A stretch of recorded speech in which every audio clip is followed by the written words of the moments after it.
Hello everyone, সব কেমন আছেন? আশা করছি কিন্তু ভালো রয়েছেন। সো আমি আজকে একটা অন্যরকম ভ্লগ নিয়ে চলে এসেছি। দেখতে পাচ্ছেন আমি কোথায় আছি। আমি এখন কিন্তু একটা পুকুরের মধ্যেখানে রয়েছি এবং নৌকোর মধ্যে রয়েছি। লাইফে ফার্স্ট টাইম এরকম নৌকো করে ঘুরছি এবং ঘোরাচ্ছে কিন্তু আমাকে ওই দাদাটা। সো পুরো গল্পটা দেখার জন্য বা শোনার জন্য পুরো ভ্লগ ভিডিওটা কিন্তু পুরোটা দেখতে হবে, নাহলে কিন্তু কেউ বুঝতে পারবেন না। তো চলুন, সবাইকে স্বাগত আমার নতুন ভ্লগে একটি। সবাই কেমন আছেন? আশা করছি সবাই কিন্তু ভালো রয়েছেন। সো আমি কিন্তু আজকে চলে এসেছি বর্ধমানের একটা জামাইবাবুর বাড়িতে, আমার একটা দিদির বাড়িতে। তারপরে কিন্তু সে আমাকে কিন্তু এই পুকুরে ঘোরাতে নিয়ে এসছে জামাইবাবু। তো জামাইবাবুর নিজেরই পুকুর এটা। তো সে এখানে মাছ চাষ করে। তারপরে কিন্তু অনেকটা বড় পুকুর, আমি কিন্তু এখানে নৌকো করে ঘুরছি, কারণ আমার খুব ইচ্ছা ছিল একটা এরকম নৌকো করে ঘুরবো একটুখানি।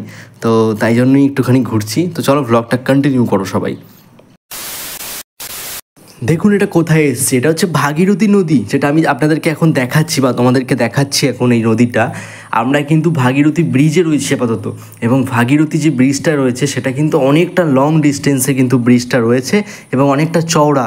এবং যদি উচ্চতায় বলি, প্রচণ্ড উচ্চতা। দেখতে পাচ্ছ নিচে কিন্তু মানুষজন এবং ছাগল যারা দেখা যাচ্ছে, সব কিছু কিন্তু ছোট ছোট দেখাচ্ছে, কারণ এই ব্রিজটার হাইট হচ্ছে অনেক। আমরা অনেক উঁচুতে এখন দাঁড়িয়ে আছি এবং ভাগীরথী নদীর ওপরেই রয়েছে একদম। এবং ওই দূরে দেখতে পাচ্ছেন ওখানে বালি কাটা হচ্ছে, লাল বালি, যেটা দিয়ে আমরা ঘর বাড়ি ঢালাই সব কিছু করে থাকি। তো তার আগে করে নাকি অর্জন করে রাখছে বালি, বর্ষা হলে জল বাড়বে। দেখছেন এই লোকগুলো কত ছোটো ছোটো লাগছে, দেখুন বাচ্চাগুলো ওখানে মাছ ধরার জন্য কিন্তু রয়েছে। তো এতটা ভালো লাগছে জায়গাটায় এসে, খুব ভীষণ ভালো লাগছে।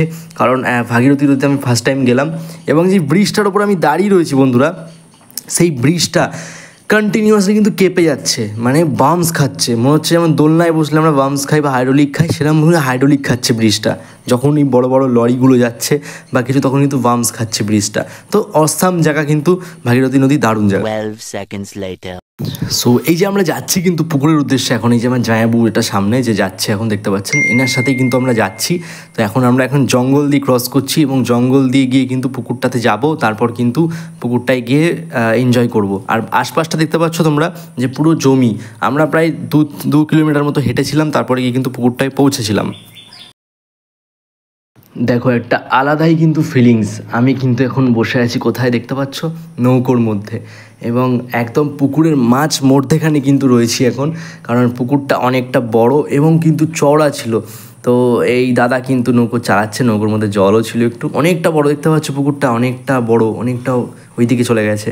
তো পুকুরের মধ্যেখানটায় এই দাদাটা এনেছে আমাকে নৌকো চালিয়ে। তো ভীষণ ভালো লাগছে একটা জলের মধ্যে, এবং আমি সাঁতারও জানি না। হ্যাঁ, আমি বসে আছি চুপচাপ নৌকোর মধ্যে এভাবে জুতো ফুতো পরে। আমি সাঁতারও জানি না, খুব ভয়ও লাগে সে কারণের জন্য জলে আসতে। তো আজকে ইচ্ছা হলো একটুখানি যে নৌকোয় চাপি, চলো। নৌকোয় চাপা কোনো দিনই হয় না এরমভাবে। আমার একটা ইচ্ছাও ছিল যে কোনো দিন একটা জলে চাপবো, নৌকোতে। গঙ্গায়ও চাপার ইচ্ছা, ঘোরার ইচ্ছা ছিল, বাট সেটা পুকুরে মিটিয়ে নিলাম। সেটা অনেক ভালো লাগছে ঘুরতে এসে, এবং সেদিনকে কিন্তু ওয়েদারটা দারুণ ছিল, একদম মেঘলা ওয়েদার ছিল, রোদও কিন্তু সেরকমভাবে ছিল না। এবং পুকুরে কিন্তু জল মোটামুটি বেশি ছিল না, অল্পই জল ছিল, কারণ জল দেবে 2 দিনের মধ্যেই।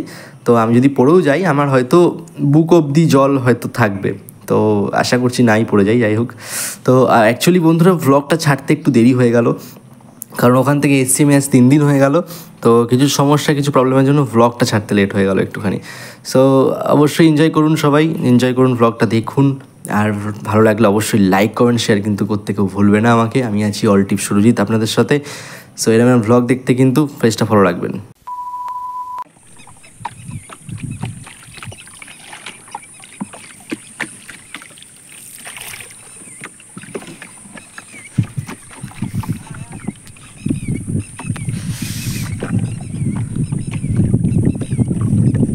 এদিকে মুখ করে বসে যাবে তো।